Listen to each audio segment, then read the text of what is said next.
Beleza, rapaziada. Muito boa noite. A gente está no nosso quarto encontro e hoje, como vocês já estão conseguindo visualizar na tela, cartografia e indústria é a nossa proposta. Dois temas fortes na SpaceX. Cartografia é praticamente impossível de não aparecer na prova, muito explorado, todos os eixos da cartografia são muito explorados. E a indústria, ela cai um pouco menos, né, se a gente pegar a questão de porcentagem, mas também é muito importante dentro da SpaceX. Beleza, vamos nessa. Vou botar aqui na tela inteira e vamos começar então. Bom, na aula de hoje, como a gente tem temas aí bem extensos, lembrando que qualquer dúvida é só falar, é, eu vou separar aqui o Caveira, né, por fragmentação dentro da cartografia. Vamos começar pela cartografia. Eu vou ler aqui tudo que a gente separou, mas a gente vai fazer ali movimentações fragmentadas para entender a cartografia, principalmente no que é cobrado de forma muito direta dentro da SpaceX historicamente, tá? Ao longo da aula. Então, aqui, primeira coisa, coordenada geográfica, né? O que a SpaceX cobra de coordenada geográfica, cara? Rosa dos Ventos. Rosa dos Ventos, ela adora cobrar dentro da prova. E ela faz isso com grau, minuto e segundo. Inclusive, ela tem feito isso aí, fez uns 2 anos seguidos, questões parecidas, né? Então, a orientação vai girar em torno disso. Fuso horário. Cara, fuso horário, primeira coisa, você tem que saber todos os fusos do Brasil de cabeça. A SpaceX já cobrou várias vezes questões sem dar o fuso. Então, o aluno ele tem que saber o fuso horário de cabeça do Brasil. Isso aí é sine qua non. Tem que saber. E também o chamado fuso quebrado, né? Aquele fuso que não é múltiplo de 15, né? Porque você é acostumado lá a 15, 30, 45, etc. e tal. Mas se ele te der um fuso, sei lá, 35, como é que você sabe qual é o fuso horário que ele está, né? Então, a SpaceX, de vez em quando, cobra esse fuso aí não múltiplo de 15. Na escala, basicamente, escala maior, escala menor, né? Escala gráfica, numérica, maior, menor, e a regra de 3 básica da escala aí que vocês tiram onda. Projeção cartográfica. Projeção cartográfica é bem cobrado também, né? Vai bater em cima, basicamente, ali dos instrumentos, né? Cilíndrica, cônica menos, né? Azimutal também um pouco menos. Mercator e Peters cai bastante e, eventualmente, algum outro tipo de autor em cima dos padrões, né? Conforme, equivalente, equidistante, afilática, né? Bastante forte. E a curva de nível é uma tradição, né, da SpaceX. Eu vou até fazer uma questãozinha que tem uma mistura aí com orientação para vocês perceberem como é que funciona. E o anamorfismo é uma novidade, né? O anamorfismo é bem tranquilo, mas caiu recentemente, não caía anamorfismo na prova e recentemente caiu. Beleza. Então vamos nessa, começando aqui pela orientação. Só uma questão básica, né? Eu estou aqui com a galera, porra, de gabarito, então não vou perder muito tempo, não. Mas aqui a gente trouxe o mapa, né? Basicamente para você relembrar a questão das coordenadas geográficas. A gente separa essas coordenadas em 2 grupos de linhas, as linhas horizontais e as linhas verticais. Lembrando que as linhas horizontais a gente chama de paralelo, quanto mais afastado do principal paralelo, que é a linha do Equador, maior latitude eu tenho, sendo que eu vou de 0 a 90. Lembrando que aí tem sinônimo, né? No caso do Equador, a gente vai separar em norte e sul. Se estiver falando muito rápido, por favor, fala, tá, gente? Norte e sul, mas tem sinônimos. Sinônimos são importantes, inclusive, para outros termos, né? Norte a gente chama de boreal, tá?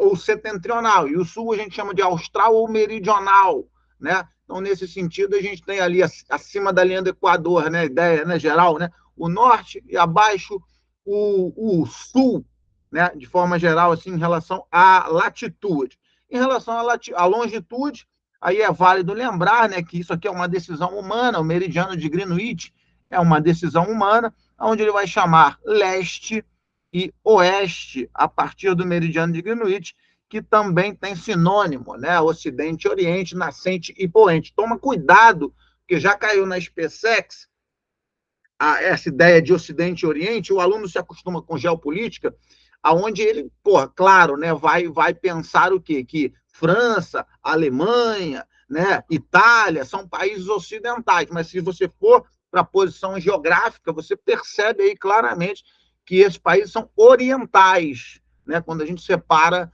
na linha do meridiano de Greenwich. Isso aí já foi questão de prova. No caso da longitude, 180 para o lado, 180 para o outro.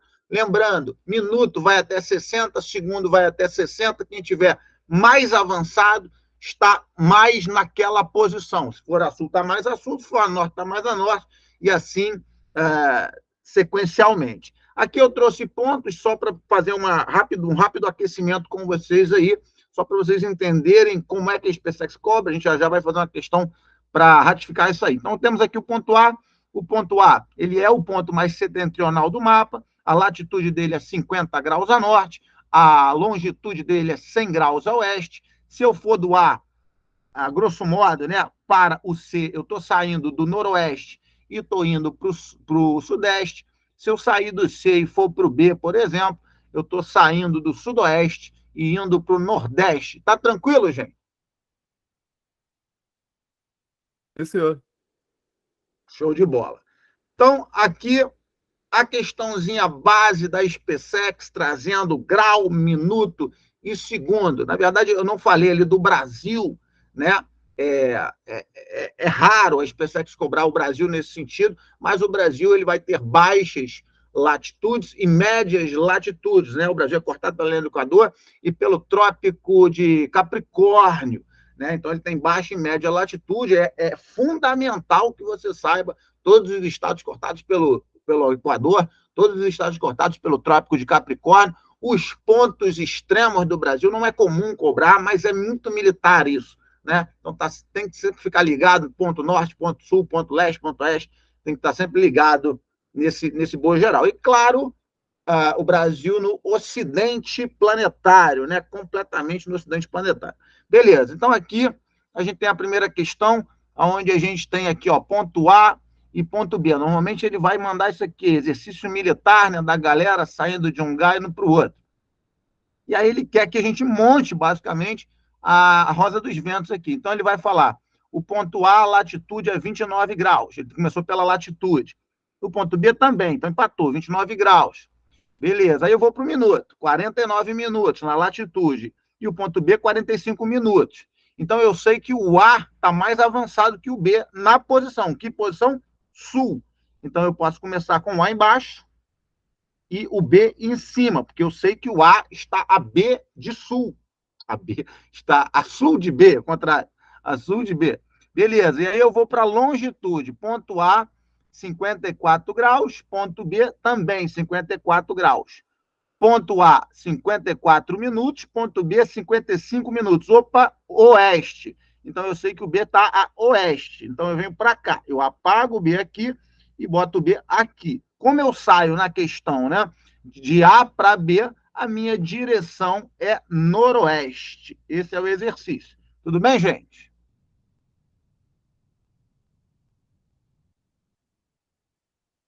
De boa? Tranquilo, tranquilo. Beleza. Show de bola. Tranquilo, professor. Show de bola. Então, esse aí é o padrão da cobrança de coordenada geográfica dentro da SpaceX. Fuso horário. Cara, fuso horário é o papo, né? 15 graus, muda uma hora, para leste aumenta, para oeste diminui. Você tem duas formas de trazer o fuso horário para si. GMT, né, que é o horário a partir de Greenwich. Na verdade, três, né? A SpaceX já cobrou uma questão assim, o primeiro fuso brasileiro, então você tem que saber ali a ordem também dos fusos brasileiros, isso aí é crucial, né? Mas, no geral, é o GMT, que é menos ou mais em relação a Greenwich, se for para leste é mais, se for para oeste é menos, e também o grau, né? Que normalmente o aluno está acostumado a aquele papo de 15 em 15, que faz o cálculo lá, 360 dividido por 24, vai dar 15. Então, a gente entende que de 15 em 15 graus muda uma hora. Isso não está errado. O problema é que o fuso não começa em 15, né? Porque a gente tem 25 fusos horários e 24 horários. Então, o fuso zero, ele já divide o planeta. né? Sendo que metade para leste, 7,5, e metade para oeste, 7,5. Então, na realidade, os fusos eles vão começar, por exemplo, o fuso mais um, ele vai começar do 7,5 e vai andar 15. Então, o fuso mais um ele vai de 7,5 a 22,5, e assim sucessivamente, até chegar no último fuso, que é o mais 12 e o menos 12, cada um tem 7,5. Por isso que a gente tem essa conjuntura. Porque lá no mais 12 e no menos 12, a gente tem a linha internacional de mudança de data, que quando você atravessa no sentido leste, você cai no hemisfério oeste e volta um dia. É a linha internacional de mudança de data, que a SpaceX, que eu me lembre, nunca cobrou, mas é algo que você também tem que ficar ligado. Então, isso faz você ter sabedoria para poder, por exemplo, responder uma questão de fuso que não é múltiplo de 15. Por exemplo, né? Se ele colocasse lá 20 graus, como é que eu sei chegar nessa resposta? Ou eu vou para frente, para o primeiro fuso da frente, múltiplo de 15, ou eu venho para trás. Né? Se eu vier para trás, eu somo 7,5, porque eu estou na metade e vou ter que somar 7,5 para ele acabar. Se eu for para frente, eu diminuo 7,5, porque eu estou na metade e tenho que voltar 7,5 para ele acabar, para ele começar. Né? Então, no caso, eu volto a 15, 15 com 7,5 dá 22,5. Então, quer dizer o quê? Que o 20 está dentro do mais um. Tranquilo? Acho que vocês conseguiram entender, né? Show de bola, show de bola, show de bola. Porra, vocês estão demais, hein? Puta que pariu. Tô botando o pé na porta mesmo. Show de bola, muito bom. Beleza. Então é basicamente isso. O resto é brincadeira de criança. Se tu sabe essa porra aí, tu sabe tudo, né? Aí, claro, Brasil tem que saber de cabeça todos os fusos horários aqui do Brasil, né? Primeiro fuso horário do Brasil é -2, que está mais a leste, né? -2 horas em relação a Greenwich. Depois a gente tem o fuso de Brasília, né? Aí tem que saber as capitaizinhas todas do Brasil, porque ele cobra, além de fuso horário, ele cobra outras coisas também, essa questão aí das capitais, tem que ficar ligadinho, né? Então tem o Sul, tem o Sudeste, tem o Nordeste, tem o Goiás, claro, e 3 estados do Norte, né? Tocantins, Pará e Amapá. É o -3 esse. E aí tem o -4, que é o fuso amazônico, onde a gente acaba ali, encerra a região centro-oeste, Mato Grosso do Sul, e ainda traz quase o restante, né, da região norte, pegando ali Rondônia, Roraima e quase toda o Amazonas. Só não pega o sudoeste do Amazonas, que junto com o Acre faz ali o -5. Então são 4 fusos horários. Como eu disse, né, um padrão ele não dar ali o fuso. Pode dar, pode não dar, provavelmente não vai dar. Beleza. Show de bola. Aqui eu trouxe um probleminha, olha só, falando justamente dessa questão de primeiro fuso, segundo fuso, terceiro fuso, que é para você não confundir com mais um, mais dois, menos um, menos dois. Tem que entender que são coisas diferentes. Então, o território brasileiro, em função de sua grande extensão longitudinal, apresenta diferentes fusos horários. Com base nessa realidade, assinale a opção correta. Então, a letra A, o horário oficial do país é Brasília, está certo, 2 horas atrasadas em relação a Greenwich, está errado. Letra B, o Brasil possui 4 fusos horários, está certo, todos atrasados em relação a Greenwich, está certo, com exceção das ilhas oceânicas, está errado, são todos atrasados em relação a Greenwich. Letra C, o segundo fuso horário brasileiro, qual é o segundo fuso horário brasileiro? Brasília, segundo fuso horário brasileiro, né? Que abrange a maior parte do país, está certo, encontra-se 4 horas, não, 3 horas em relação a Greenwich. Letra D, estado do Acre, porção mais ocidental do país, ó, ele usando, ele usando Oriente e Ocidente, aí no fuso horário, encontra-se 6 horas atrasado, não, são 5 horas, né? 5 horas atrasado. E a letra E, o Sudeste, por encontrar-se integralmente no segundo fuso nacional, tá certo, né? Primeiro, segundo, possui 3 horas atrasadas em Greenwich. É isso, letra E. Beleza. Aqui a gente tem um clássico zaço da SpaceX, né, que é uma tabelinha, perceba que ele não dá o fuso horário, tá? Só um segundo, perceba que ele não dá o fuso, você tem que saber de cabeça as capitais dos estados, né? E aí ele dá 3 mini problemas para você achar a resposta, né? No primeiro caso ali, São Paulo, ele está indo em direção a Porto Velho. Aí você tem que lembrar que ele está dando, né, o estado, né? Ele está dando entre parênteses o estado, é verdade. Tem que lembrar que Porto Velho, só um segundo, gente.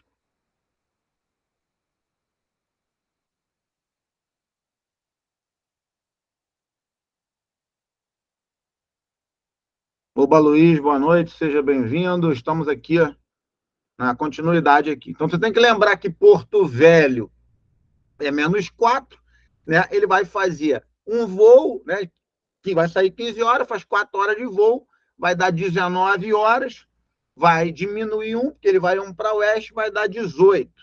Aí Manaus para Fernando de Noronha seriam 2 para frente, né? Então ele vai sair 10, mais 9, 19, mais 2 para frente, 21. E no caso do terceiro problema, você tem ali Campinas e Rio, que não tem diferença de fuso horário, né? Você chega no Rio 20 horas, sai de Campinas, então, às 19, já que o voo foi de 1 hora, então é a letra C, o gabarito. Tá? E aqui eu trouxe uma questão com o fuso quebrado. Tudo bem, ele está dando 118, né? 118 está perto de 120, mas eu não sabia, né? Se vocês sabiam fazer sem múltiplo de 15. Então, e cai, né? Tá aí. Então, eu trouxe esse problema. Tinha uns mais antigões, assim, que tinha uma dificuldade aí, um número um pouco mais distante e tal. No caso aí do múltiplo de 15, que nesse caso aí é o 120 e, porra, 2 graus, né? Eu acho que tu tá ligado que vai estar no 120, né? Então, nesse caso aí, é um problema simples, não tem cálculo, mas essa ideia do quebrado me chama a atenção e eu trouxe para vocês aqui. Então, na verdade, ele vai sair, né? Ele quer saber que horas o jogo vai começar nessa cidade aí, Los Angeles, né? Los Angeles, que é 118, partindo ali da referência do terceiro fuso positivo. Aí, nesse caso, para você ter segurança, sugiro que você faça o mapa, né? Porque aí você não vai errar de forma nenhuma, né? Você coloca lá fuso 3, que é onde ele quer, né? Fuso papapá, quer ver?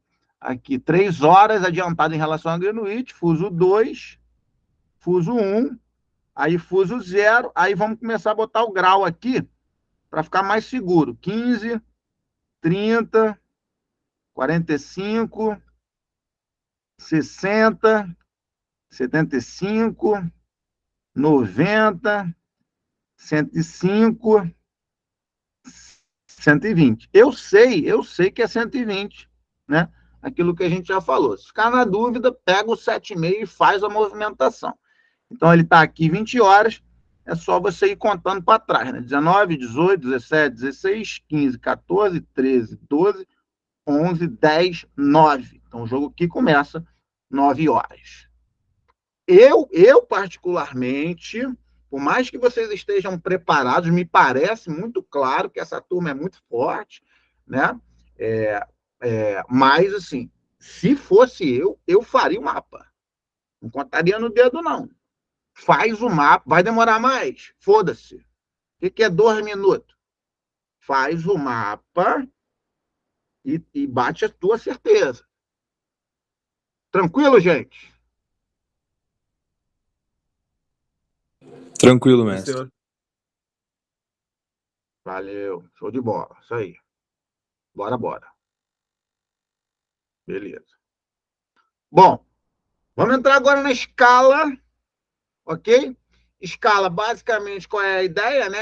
O grande cerne da escala é escala maior, escala menor, né? A ideia é separada em mapa, carta e planta. O que é uma escala maior? É aquela que está mais perto da realidade. É aquela que o instrumento que está representando a realidade está muito perto da realidade. Então, a maior escala possível na nossa cabeça é 1 para 1, né? E isso é muito próximo da planta. É como se você tivesse dentro da tua sala e aí você botasse a planta. A planta de apartamento faz isso, né? Claramente, né? Você está ali no apartamento com a porra da planta na sala, olhando ali, né? Como é que funciona. Então, você está na escala muito grande, denominador e numerador, né? estão próximos. Claro que eu estou falando aqui da numérica, tem a gráfica também, que é a régua, né? Mas normalmente é na numérica que ele traz a questão, né? E aí, porra, está muito perto o numerador e denominador, então você está ali na planta, vai de 1 até 25 mil, né? São as maiores escalas, representam ali os menores territórios com maior capacidade de detalhe. Depois você vai para a carta, né, que é uma escala média, a galera que usa aí relevo e tal, sai para olhar a natureza, normalmente é carta, que vai até 1 para 250 mil, e depois o mapa, né, que é o que a gente usa aí como grande instrumento, que vai pegar as áreas mais vastas, porém com muito pouca riqueza de detalhes, não tem praticamente detalhe nenhum, né? É como se você pegasse ali o Google Earth, né, e fosse dando zoom, né? Você vai dando zoom, você vai saindo de uma escala pequena e indo para uma escala grande, vai saindo do mapa e vai indo para a planta, né? Essa aí, normalmente, é a maior confusão dos alunos. Aqui, lembrar, né? Aqui é meio decorável. Decora que é numérica e gráfica, que já caiu isso, né? Na SpaceX, então, ou é numérica ou é gráfica.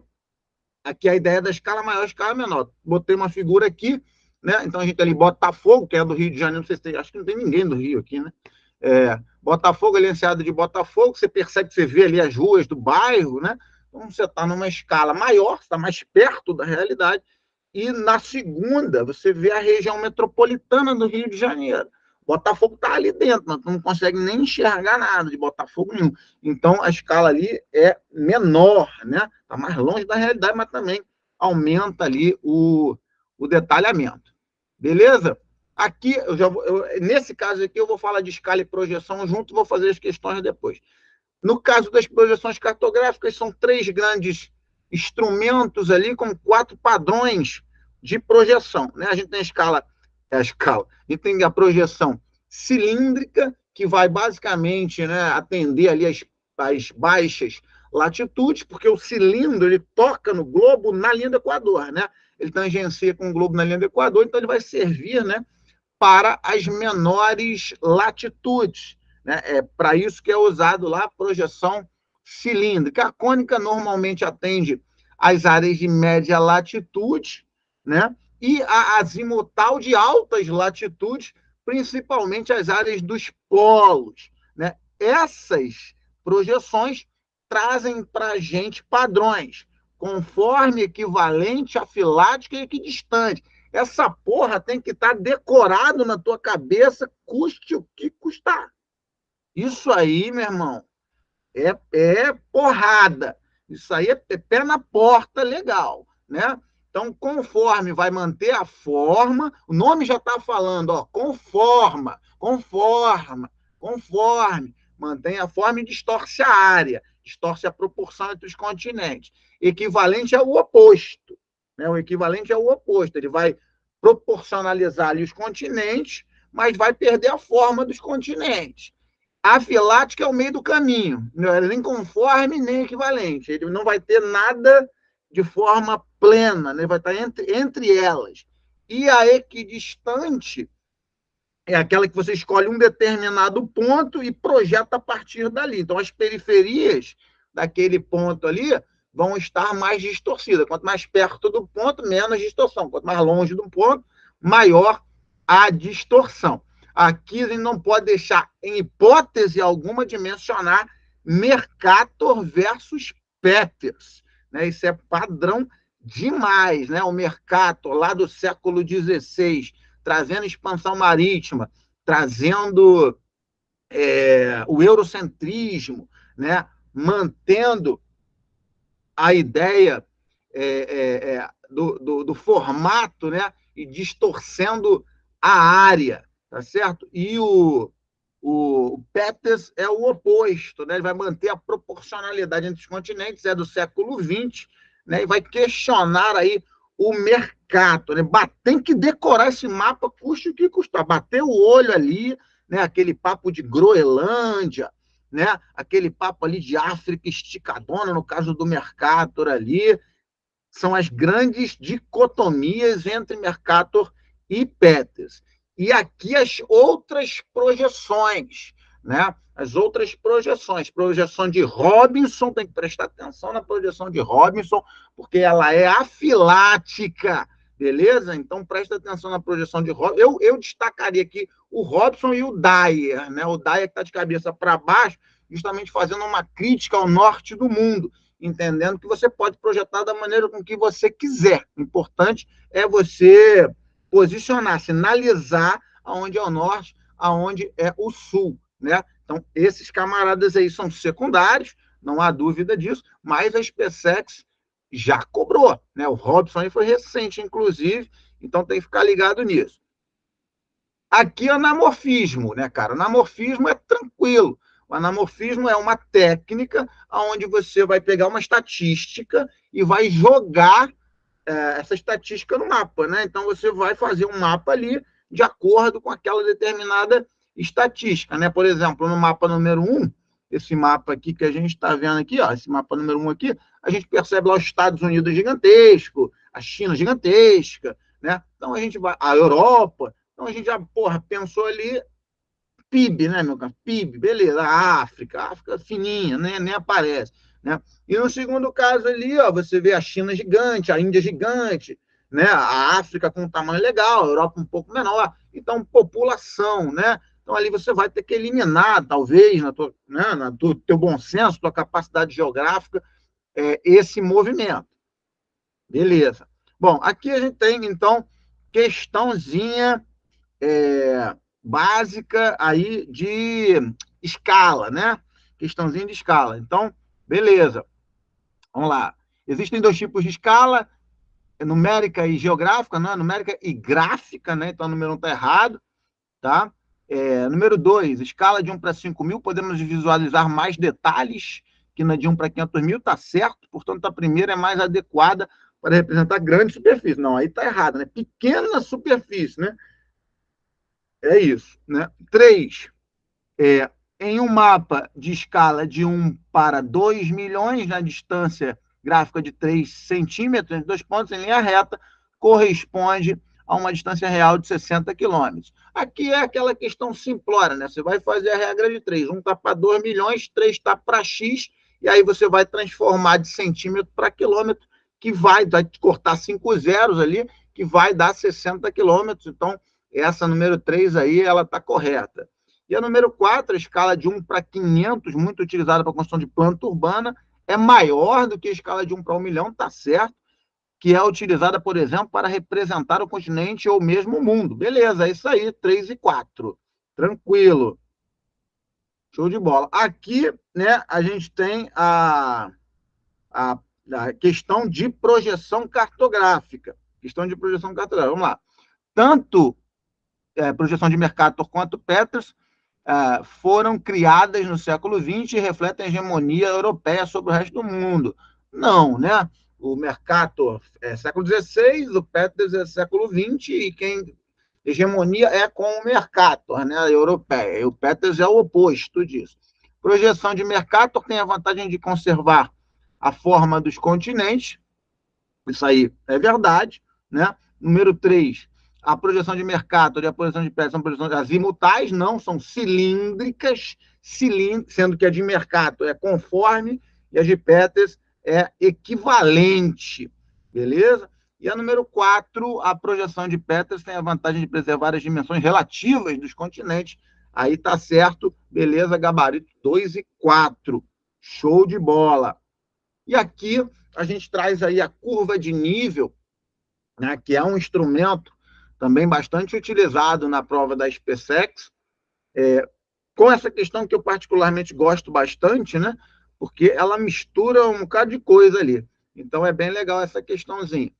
Beleza. Bom, a partir da análise e interpretação do esquema, está aqui o esquema, né, é correto afirmar que a porção norte é mais favorável para o emprego da mecanização agrícola. Cara, aí você tem que olhar aqui, ele vai te dar a roda dos ventos e você vai perceber o quê? Que o norte, realmente, ó, as curvas de nível, elas são mais separadas. Isso indica o quê? Uma maior planitude antes de você descer o degrau, né? Então, você tem um plano, desce o degrau, tem um plano, desce o degrau, um plano. Então, ali, hipoteticamente, é um lugar mais suave para você botar maquinário, né? É isso que a questão está falando ali, o número 1, né? Então, a número 1 está correta.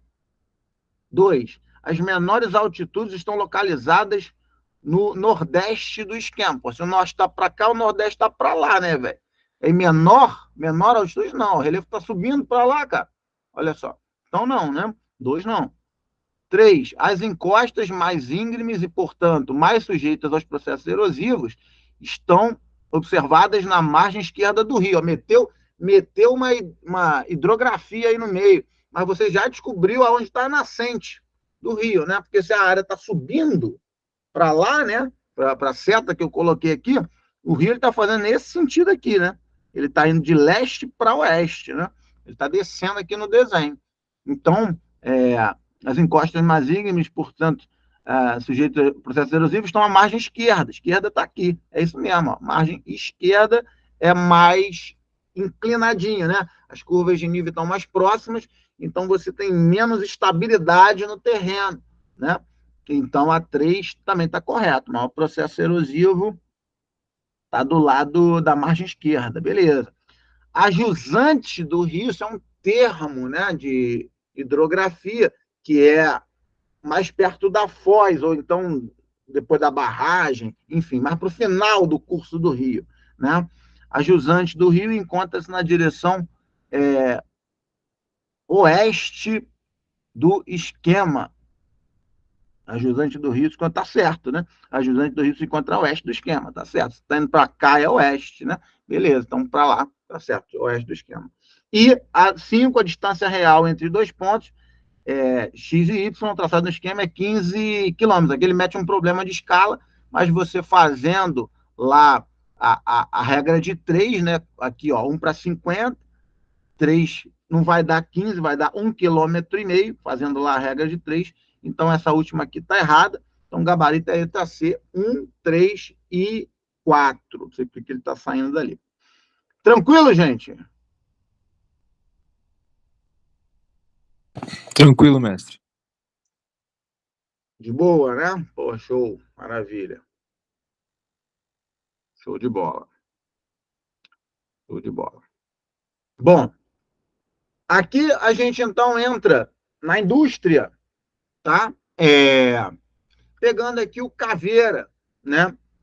O caveira, nesse caso aqui, ele vai na parte geral, né? Ele perpassa pelas fases do capitalismo, utiliza também de forma não muito latente, mas já cobrou algumas vezes os modelos de produção industrial, né? E as estratégias de monopólio, né? Esse é o padrão ali da SpaceX quando fala da questão industrial, né? Primeira revolução, segunda revolução, terceira revolução e tal. No Brasil, a gente tem a ordem das regiões em relação à questão industrial e quais são as indústrias, né? Basicamente, que comandam ali cada região do Brasil, né? E, principalmente, historicamente, não há dúvida, em termos de porcentagem, não há dúvida, o processo de desindustrialização nacional. Cai pra caralho, desindustrialização nacional. Beleza, então vamos fazer aqui um passão rápido, tá? Dessa evolução, não sei porque ele andou, dessa evolução do capitalismo, começando pelo capitalismo comercial, onde você tem a formação da divisão internacional do trabalho, que é algo importantíssimo para a gente, né? Que é a posição de um país perante a influência econômica, política, né? Até mesmo bélica, dependendo do processo. Nesse caso não foi bélico, mas hoje até é, né? Bélico. Divisão Internacional do Trabalho, ou seja, onde que o país se coloca. Aí você vai lembrar. Tudo bem que a gente vai falar disso depois também, mas vamos aproveitar aqui em sexto também, que é bem legal, né? Você tem 3 grupos de país. Central, que é o desenvolvido, emergente e o periférico, né? E aí a galera do central, principalmente porque lá, depois da segunda metade, ali, na segunda metade do século XX, essa DIT aí vira nova DIT, né? E aí que vai entrar esses 3. Até aqui, desenvolvido, né, e pobre, rico e pobre, né? Metrópole e colônia e tal, pacto colonial, né? E aí a gente tem lá de desenvolvido, né? Só para ficar claro na tua cabeça, porra, é importante. Depois a gente volta. De desenvolvido, a gente tem ali o mandatório, que é o G7. Tem que saber a galera do G7 de cabeça, beleza? Claro que tem outros, mas o G7 é quem manda. Emergente, você vai pensar no resto, da galera do G20, né? Ali, porra, China, Rússia, Brasil, Índia, África do Sul, né? Arábia Saudita, Indonésia, né? Essa galera aí do G20, Argentina, México e tal. E a galera do periférico, tá? Que basicamente está onde? A África e um pedaço ali da Ásia, né? Principalmente o Sudeste Asiático, né? Com países muito pobres, como Laos, Camboja, Mianmar, né? Essa galera um pouquinho da América Central também, Haiti, né? Então, essa galera, basicamente, é que faz a divisão internacional do trabalho hoje, né? Estou dando um exemplo que eu puxei dali. Aqui tem uma discussão filosófica, né? Que é a globalização versus mundialização. Muita gente entende que a globalização vai começar lá atrás, nas grandes navegações, né? Outras não. Falam que a globalização começa agora, né? Na década de 70, década de 80 do século XX. Por que tem essa dicotomia? Por causa da mudança do padrão de integração, né? Por mais que o capitalismo tenha evoluído e tenha diminuído as distâncias entre o planeta nas suas fases, só a partir da década de 80, 90, que a gente entra no multilateralismo, onde a gente está trabalhando em rede e os fluxos eles são simultâneos e instantâneos, como diz o Milton Santos, né, que é uma grande referência desse processo.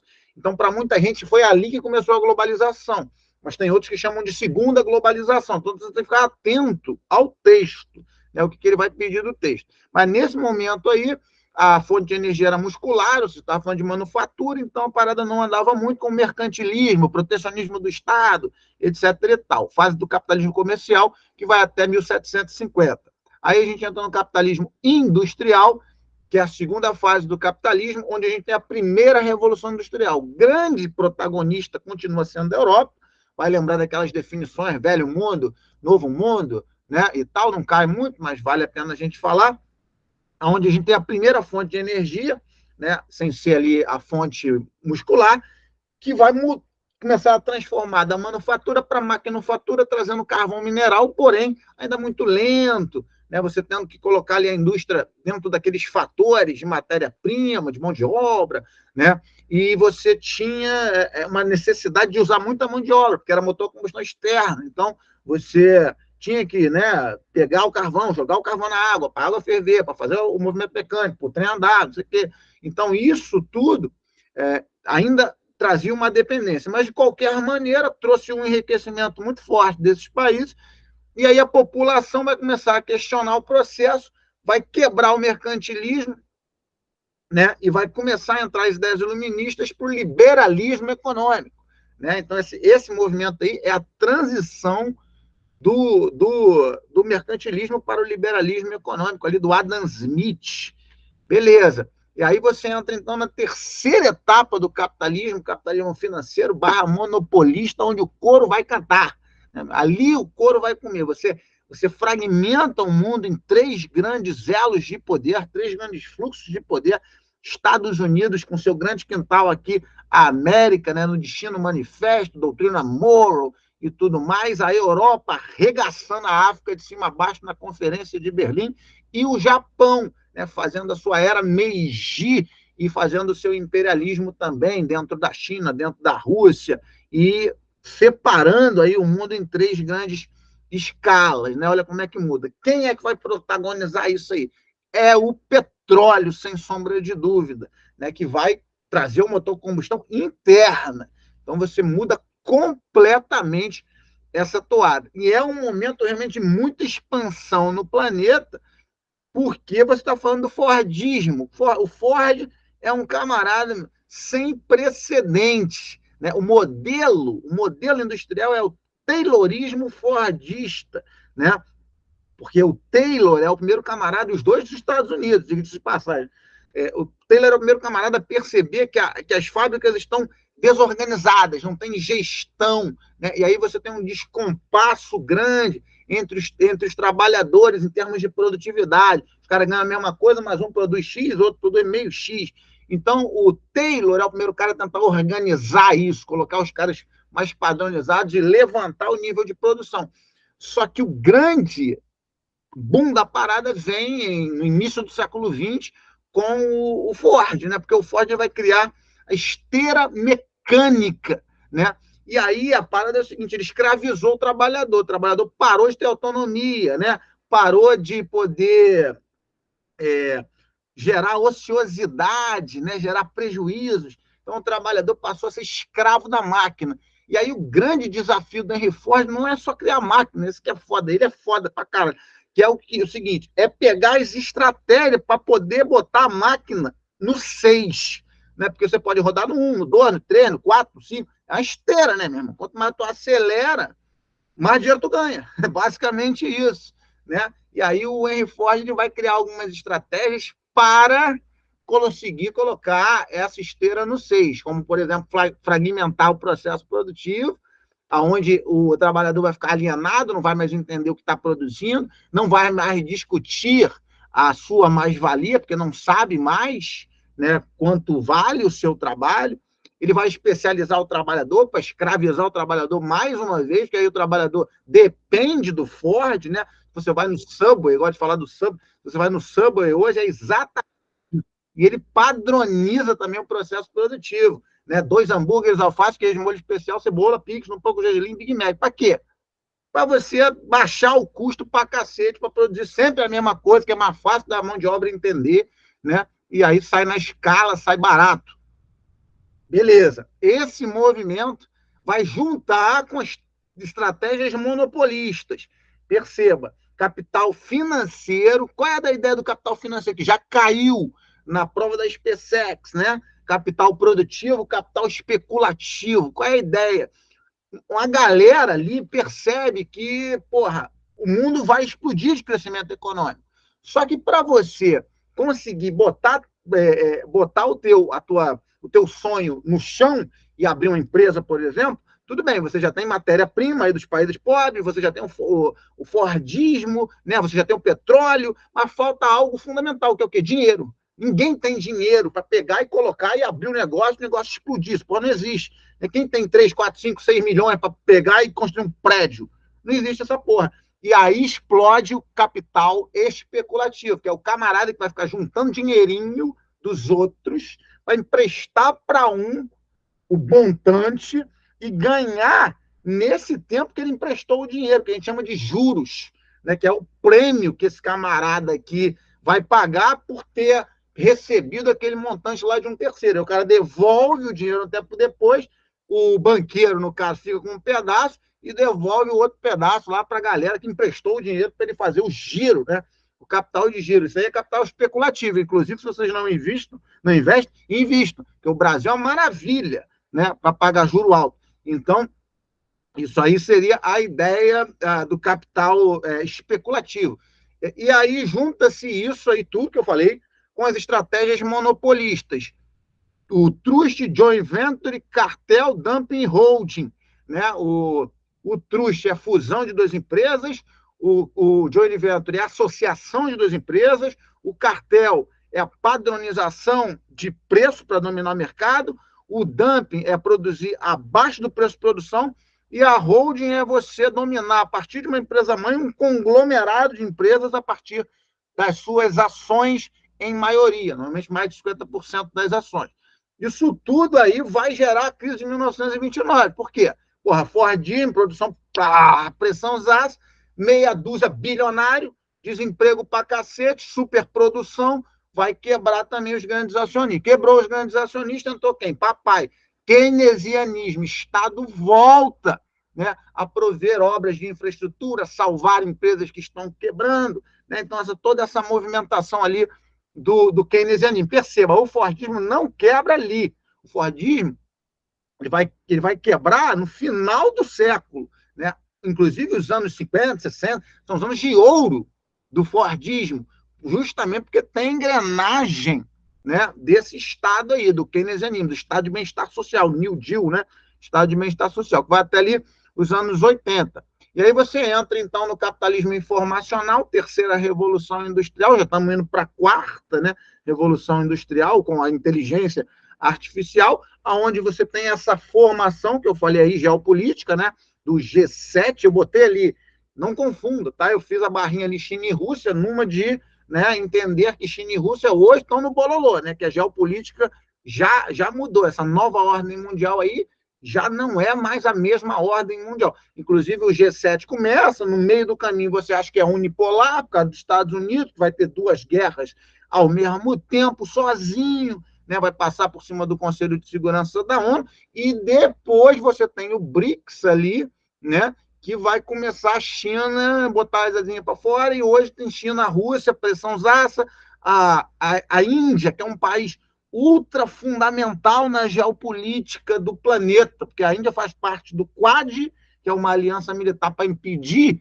o acesso da China no Mar do Sul da China, e, ao mesmo tempo, faz parte da Conferência de Xangai, que é uma aliança para proteger o Oriente dos terroristas capitalistas, né? Então, capitalistas ocidentais, né? Então, é assim, e o Brasil também, perceba, né, a importância do Brasil, principalmente regional, como o Brasil tem essa questão aí de liderança, né, de tentar fazer ali o meio do caminho, né? O Brasil está bem nisso. Inclusive, eu chamo a atenção para essas movimentações aí, porque o Brasil vai sediar o G20, já está sediando, né, o G20. Então, alguma coisa nesse sentido aí que a gente está falando é carta cheíssima, né, para a SpaceX cobrar na prova.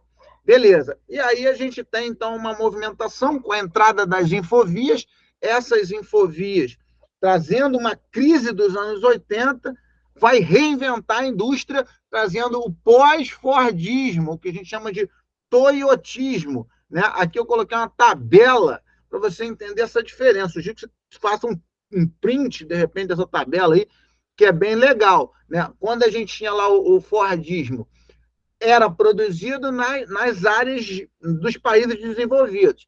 Passou para o toyotismo. O que a gente tem? A gente tem tecnologia que promove a capacidade de você produzir onde você quiser, né? Você vai atrás dos fatores de atração e você pode fragmentar o produto para buscar mais e mais e mais lucro. Por exemplo, vou produzir um carro, vou produzir o pneu do carro na Colômbia, porque está na Amazônia, vou produzir o motor na China, porque a China tem 4 dos maiores portos do planeta, vou produzir o computador de bordo na Índia, porque a Índia fala inglês, é mundial barata, vou juntar tudo produzindo no Brasil, porque o Brasil tem água, né? Então, a tecnologia, ela faz isso. Aí o durável, que era uma característica do Fordismo, passa para o não durável, quer dizer, aquele negócio da vida útil baixa, né? Mas como a tecnologia ela passa a ser inerente à nossa vida, tanto no social quanto no profissional, né?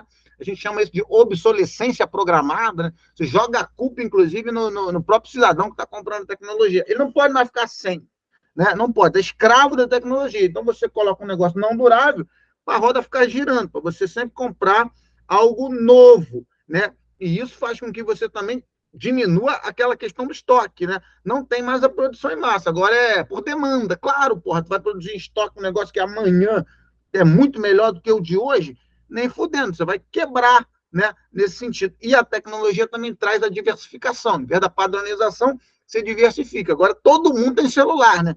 Pode ser o celular que voa ou pode ser o celular que você, sei lá, entra no WhatsApp.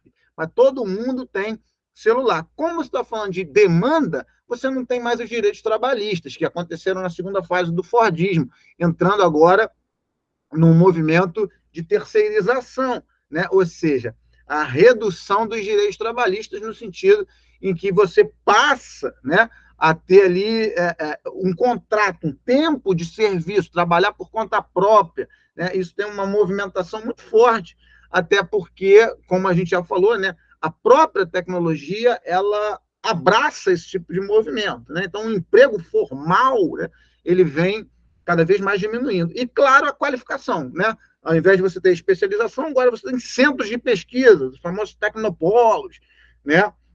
Onde você vai estar tudo robotizado, tudo mecanizado, e aí você vai comandar, inclusive, de casa. o processo, fazendo com que a sua jornada seja flexível, não mais rígida, como era anteriormente. Beleza. Falando um pouquinho de Brasil, para a gente fechar esse movimento, né? O Brasil aí, primeiro, né? Tipos de indústria, né? Indústria de base, indústria de bem de capital, né? Indústria de equipamentos, indústria de consumo, né? De consumo. Então, vamos lá. Base é a indústria que transforma matéria-prima em matéria-prima, só que industrializada. Equipamentos são as máquinas, né? Que é a melhor de todas, é a de enorme tecnologia. E consumo é aquela que vai direto para o trabalhador lá final, né? Para a pessoa final lá que vai comprar. Pode ser durável ou não durável. Brasil, em termos de região, o que temos? Sudeste disparado na frente, né? Apesar de ter desacelerado a partir ali do final do século XX. Porra, é a região mais industrializada do país, tem mais de 60% das indústrias do país, né? E aí você vai colocar todo tipo de indústria, né? Desde a base, passando pelos tecnopolos, onde a gente tem São José dos Campos, no interior de São Paulo, muito forte, com o ITA, com a Embraer, né? E também indústria de consumo, né? As grandes automobilísticas, né? Como é que chama? Não sucumbiram ainda, estão aí em São Paulo, tudo mais. Então, temos essa movimentação aí do Sudeste. E a base, claro, né? Só do petróleo, puta que pariu. Né? Então, é isso. Aí depois a gente tem o Sul. Sul é a segunda região mais industrializada do país. Ali, agora não tenho certeza absoluta, mas acho que é uns 18, 17, 15, 16, 17, alguma coisa assim, que está vinculada ao agro mais, né? Ou melhor, a performance natural do Sul, né? Desde as araucárias, com a indústria madeireira, né? Passando ali por toda a questão animal, indústria alimentícia, indústria do couro, sapato, né? Toda essa têxtil também muito forte, toda essa roupagem aí do Sul com indústrias muito consolidadas, inclusive com algumas montadoras, né?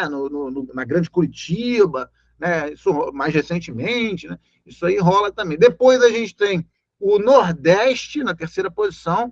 O Nordeste ele é tradicional na questão da base, né? Com o polo petroquímico de Camaçari, com a criação da Sudene, inclusive impulsionando esse primeiro movimento.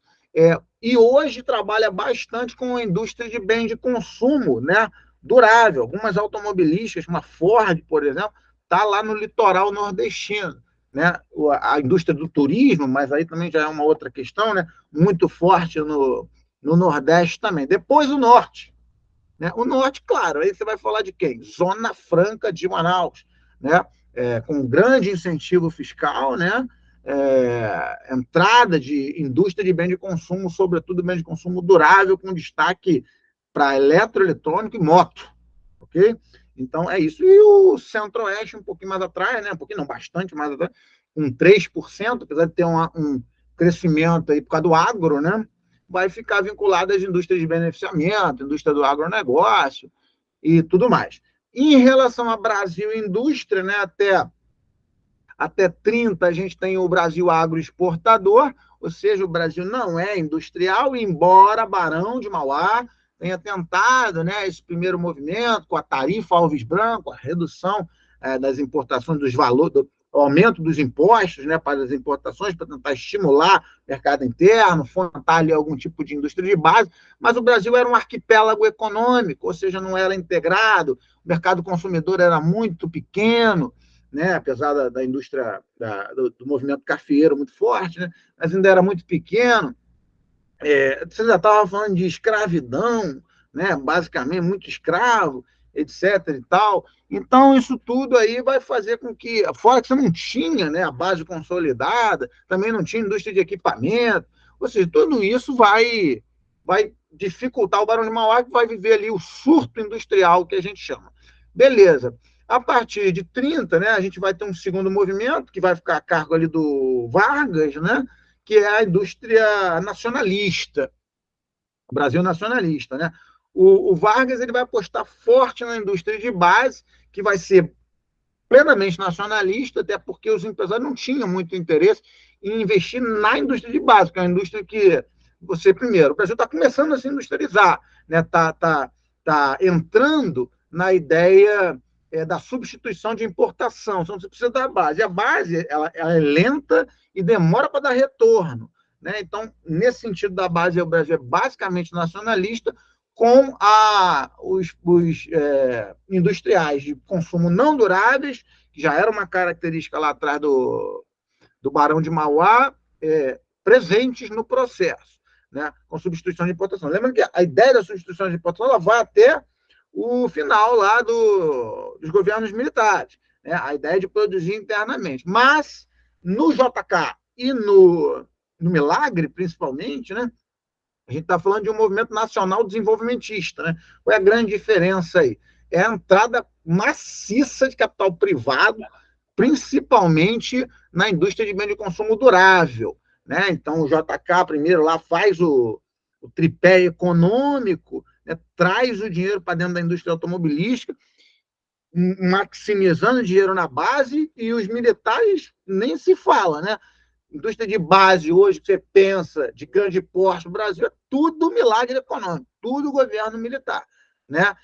Mas recebendo, claro, né, aqueles investimentos, explodindo a dívida externa, etc. e tal, passando o PIB de 64 para 8º, né, desigualdade social, tudo aquilo que a gente conhece lá das fases dos governos militares,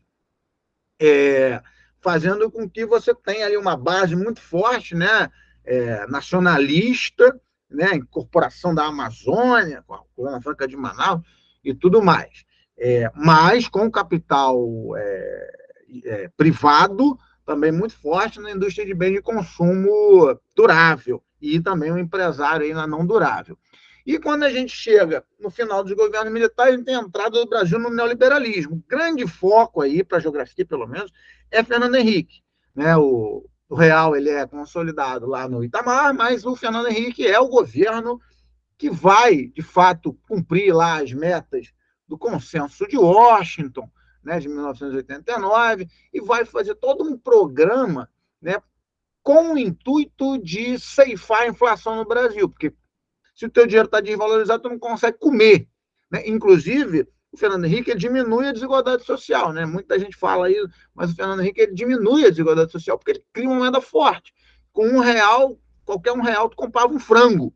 Né? Então era um negócio absurdo. Né? Como é que ele faz isso? Vai cortar a mãe dele, então corte de custo de cabo a rabo, até para mostrar, né, para o mercado que ele está equilibrando as contas, ou seja, fazendo ali o fiscal, vai criar a lei de responsabilidade fiscal, que, por coincidência, foi quem impeachmentou a Dilma, né? Esse mecanismo da lei de responsabilidade fiscal, você não pode gastar mais do que você arrecada, vai fazer esse movimento, não vai pagar dívida nenhuma, muito pelo contrário, né? Ele traz mais dinheiro da FMI, mas ele ajeita a casa no sentido de mostrar para o neoliberalismo que ele vai cumprir ali as metas, né, promovidas pelo neoliberalismo. Isso faz os empresários externos, adorarem, né, colocar mercadoria no Brasil. Por quê? Porque ele consolidou uma moeda forte. Como que ele consolida essa moeda forte? Privatizando, pegando dinheiro emprestado, né, e cortando custo. Então, o dólar ficou muito barato no Brasil. O dólar para caralho aqui, tudo que tem muito é barato. Né? Então, ele criou a moeda ali 1 para 1, ou seja, o cara de fora pensou, caralho, o Brasil está comprando em dólar, então vou botar tudo lá. Então, o cara foi e botou tudo aqui, né? Ou seja, competição, o valor veio lá embaixo. Né? E aí, poderia explodir o consumo, claro, ninguém comia, você imagina isso. Poderia explodir o consumo, o que o Fernando Henrique faz? Não pode. Né? Ele faz a lei de responsabilidade fiscal para o povo, que é o quê? Juro na puta que pariu, joga o juro lá em cima. Para quê? Para inibir o capital produtivo. Ó. De novo, a gente está falando de capital produtivo ali. Para inibir nego de pegar dinheiro e colocar dinheiro na economia. Então, você está falando de quê? De recessão econômica. Ou seja, você está falando de diminuir a inflação, mas gera recessão. Ou seja, onde é que eu quero chegar com isso? Desindustrialização. Desindustrialização. O parque industrial brasileiro vai ser perde metade do seu poder. Imagina um governo militar lá chotando dinheiro, uma bolha de indústria no Brasil, né? Pegou um PIB gigante do setor secundário. O Fernando Henrique ele foi miando, né? Hoje faz ali 20%, alguma coisa nesse sentido, e faz os voos de galinha, né? Como fez, por exemplo, no governo do Lula. Faz o voo de galinha, volta, faz o voo de galinha, volta. Não consegue devido a toda essa problemática do Brasil, né? Imposto alto pra caralho, não tem transporte, violência absurda, né? Corrupção, tudo isso a gente sabe, vai minando o Brasil de ser uma potência no mercado industrial. Show de bola, gente? Esse ó. Show, mestre. Beleza. Que eu fui falando aqui. Show de bola. Vocês estão vendo aí a questão de número 1, né? Que vai falar dos modelos de produção industrial. E aí ele vai dizer o seguinte: o modelo fordista entrou em crise no final dos anos 20. Isso é um erro. Quem entrou em crise foi o modelo econômico, né? O liberalismo econômico. Né? Então, o fordismo não entrou em crise, não. Quem entrou em crise foi o liberalismo. Então, e aí ele ainda fala dando lugar ao pós-fordismo, não. Número 2, a mão de obra especializada era fundamental para o modelo fordista funcionar, já que o mesmo era pautado em produção em massa. Beleza, aí tá certo. Especializado, você arrebentava no fast food aí. Show de bola. Número 3, o just-in-time e a jornada flexível estão atrelados ao modelo técnico-científico informacional presente em âmbito global desde as últimas décadas do século XX, está certo, né? O pós-fordismo. E a número 4, o toyotismo serviu de base para a incorporação da produção em massa introduzido por Henry Ford no início do século XX. Não foi o toyotismo, foi o taylorismo. Toma cuidado com essas palavras aí, né? Parece pra caralho um com a outra aí. Então, tá errado o número 4, gabarito 2 e 3. Beleza, aqui, ó, temos uma tabela da produção industrial brasileira, sul, sudeste, né? Nordeste, norte, centro-oeste. E aí vamos às alternativas. Veja lá os números, né? Mais ou menos aquilo que a gente falou ali, 60% sudeste, 18% sul, 9% nordeste, 6% norte e 3%, quase 4%, né? O centro-oeste. Beleza. E aí, vamos lá. A partir da década de 70, constata-se a perda da participação da região sudeste no valor total da produção industrial do país. Essa aí é só você olhar na tabela, né? O sudeste ele vai perdendo, sim. Ele estava com 80%, né, lá em 69, e quando chega em 2008 ele está com 60%. Perdeu 20%, né? Então, isso faz sentido. Com reflexo direto do desvio dos investimentos empresariais para novas localizações, está certo? Longe das chamadas deseconomias de aglomeração daquela região. Deseconomias de aglomeração é uma expressão dada aos problemas, né, da superpopulação das metrópoles, né? Então, você tem muito problema ali, vai ficando muito caro, muito custoso você fazer continuar ali, né? Metro quadrado muito disputado, transporte sucateado, violência, né? Enfim, tudo que a gente sabe aí. Então, a número 1 tá beleza, tá corretinha. 2, o significativo aumento do valor da produção industrial no centro-oeste pode ser explicado pela migração das indústrias de bens de capital de São Paulo. Não, o centro-oeste é a indústria basicamente ligada ao agronegócio, né? Indústria de bens de consumo, em geral não durável, né? É isso ali que movimenta o centro-oeste. O centro-oeste teve um aumento, né, ao longo do tempo, não há de se negar isso aí, mas até o significativo, ele, não sei, aí entra numa discussão de interpretação, mas o final da questão ali mata qualquer possibilidade. Número 3, cadê? Empresas inovadoras de alta tecnologia reforçam sua concentração industrial na Sudeste, sem dúvida, especialmente no estado de São Paulo, sem dúvida, tendo em vista estarem ligados aos centros de pesquisas avançadas, fundamentais à garantia da competitividade do mercado externo. Sem dúvida. Falou de tecnopolo no Brasil, né? Você vai falar claramente de São Paulo, né? Não há dúvida de. Tem alguma coisa fora, então, mas, porra, São Paulo é o que há, né? Não tem dúvida. E o número 4, a indústria automobilística tem se destacado no cenário da desconcentração espacial no Brasil, buscando condições mais competitivas de produção, principalmente no Norte e Nordeste. Aí tem um erro, né? O Nordeste ok, mas o Norte não, né? O Norte não trabalha com a indústria automobilística, não toma cuidado com isso, né? A Zona Franca de Manaus é moto, tá? Moto. Beleza.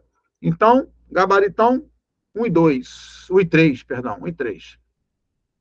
Aqui, número 3, com o advento da globalização econômica e financeira, puderam-se perceber, a partir da década de 90, algumas consequências de caráter político-administrativo para a economia brasileira. Entre elas, podemos destacar a venda de empresas nacionais no mercado mundial a grupos estrangeiros, acarretando o chamado processo de desnacionalização da economia. Sim, isso é um fato. Né? Foi basicamente aí o que o Fernando Henrique, o Collor, tentou fazer de forma desastrosa, né? A gente nem comenta o Collor, e o Fernando Henrique, sim, faz esse movimento de desnacionalização da economia. Então, o gabarito aqui é a letra A. A letra B fala em aumento de protecionismo, não faz sentido nenhum. A letra C, retração do subsídio agrícola de país rico, jamais. Inclusive, tem a discussão lá emérita, né, na OMC, entre Estados Unidos e Brasil o tempo inteiro. Letra D, aceleração do crescimento da produção brasileira em decorrência do aumento da participação do Estado.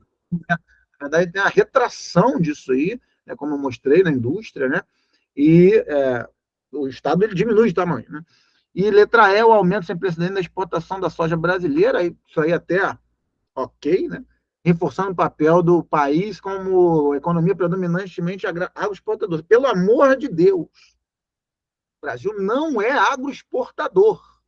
Pelo amor de Deus. Né? Tem muito aluno que marca a letra E.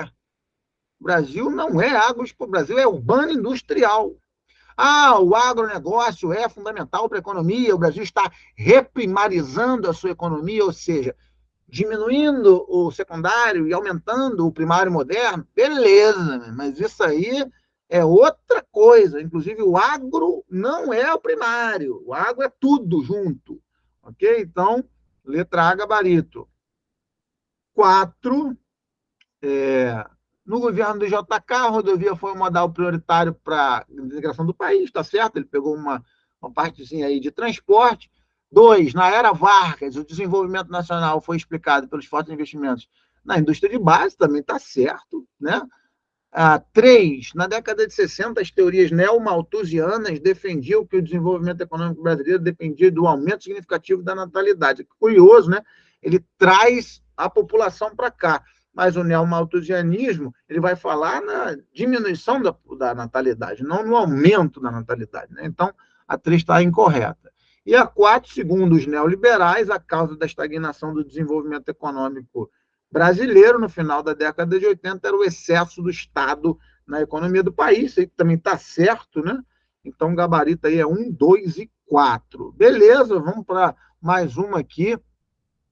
Os países emergentes hoje produzem 44% das manufaturas do planeta, antes 66% dos ricos. Mas o Brasil vem perdendo espaço. Olha aí, ó, desindustrialização. Fiz questão de trazer porque é o mais latente do concurso.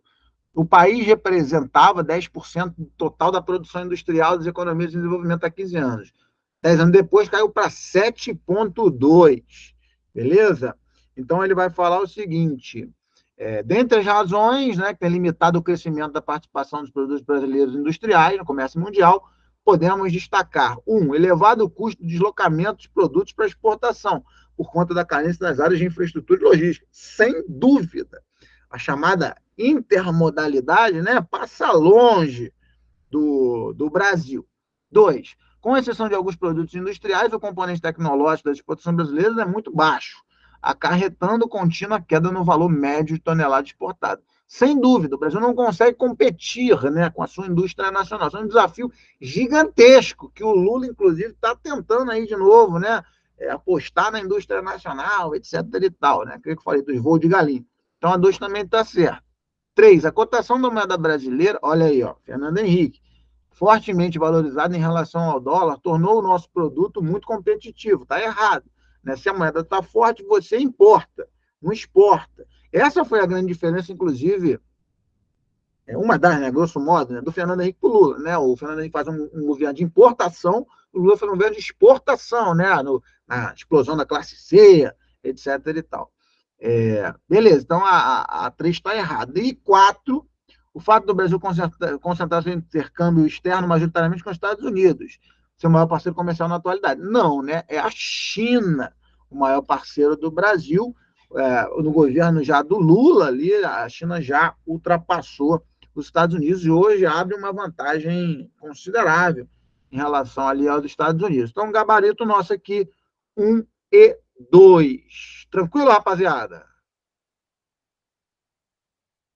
Sim, senhor. Tranquilo, mestre. Show de bola. Cara, deixa eu voltar aqui na fotinho para tirar uma foto. Só. Eu vou fazer a pergunta aqui para vocês. Realmente acompanharam aí tete a tete, no grau? Foi isso? Sim, senhor, tudo certinho. Porra, então, meu irmão, é gabarito pressãozaço. Que puta que pariu. Realmente, só estão de parabéns. Parabéns mesmo. A galera tá com a faca nos dentes legal, hein? Show de bola, rapaziada. Muito obrigado aí, mais uma vez. Quem não deu as estrelinhas lá, se puder dá as estrelinhas lá, me ajuda pra caramba, se sentir à vontade. Grande abraço para vocês, rapaziada. Amanhã eu tô subindo a aula aí, e aí já vou subindo lá o material e tudo mais. Valeu, valeu, valeu. Valeu demais. Um abraço. Valeu, mestre. Boa noite Boa pra noite, você. mestre. Tchau, professor. Até a próxima. Valeu, boa semana.